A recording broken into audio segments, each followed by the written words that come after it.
Warna news Marathi, त्यास विश्वासार्ह बातमीचा। भाषा कोणतीही असो, त्यात गेयता आली की त्याची अधिक रुची वाढते। नेमका हाच धागा पकडून आंतरभारती शिक्षण मंडळ कोल्हापूर संचलित कोरगावकर हायस्कूलने पाठ्यपुस्तक आणि पाठ्यपुस्तकाखेरीज असणाऱ्या कवितांना चाली लावण्याचा उपक्रम हाती घेतला। यासाठी चिमूर जिल्हा चंद्रपूर येथील राज्य पुरस्कार विजेते आदर्श शिक्षक वसंत कडू यांना पाचारण केले होते। त्यांनी इयत्ता 5वी ते 10वी इयत्तेच्या निवडक कवितांना सवाद्य चाली लावून कविता मुखोद्गत कशा कराव्या याचा वस्तुपाठच प्रात्यक्षिकासह करून दाखवला।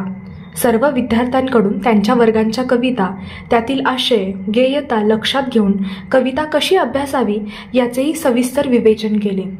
वसंत कडू यांनी आतापर्यंत महाराष्ट्रातील 1 लाखाहून अधिक विद्यार्थ्यांपर्यंत त्यांनी बद्ध श्रुश्राव्य चालित कविता अधिक लयबद्ध करण्याचा यशस्वी प्रयोग केला आहे। समरगीते, स्फूर्तिगीते याबरोबरच काव्यास समर्पक चाल मिळाल्याने विद्यार्थ्यांच्या चेहऱ्यावर अधिक आनंद दिसून आला।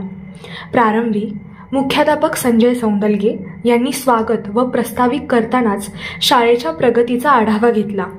पर्यवेक्षिका प्रमिला साजणे यांच्या हस्ते वसंत कडू यांचा सत्कार करण्यात आला।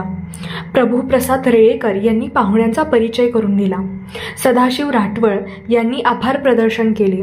यावेळी तृप्तीराव राणे, नागेश हंकारे, हेमलता पाटील, शीतल गणेशाचार्य, रणजित माने आदी मान्यवर उपस्थित होते। कवितांच्या गावाजावे हा उपक्रम आमच्या शाळेने एक अभिनव उपक्रम म्हणून चालू केलेला आहे। यासाठी राज्य पुरस्कार विजेते शिक्षक वसंत कडू यांना पाचारण केले होते। त्यांनी इयत्ता 5वी ते 10वीच्या पाठ्यपुस्तकातील कवितांना चाली लावल्याच, पण याशिवाय अवांतर कविता सुद्धा घेऊन त्या मुलांच्याकडून मुखोद्गत करून घेतल्या।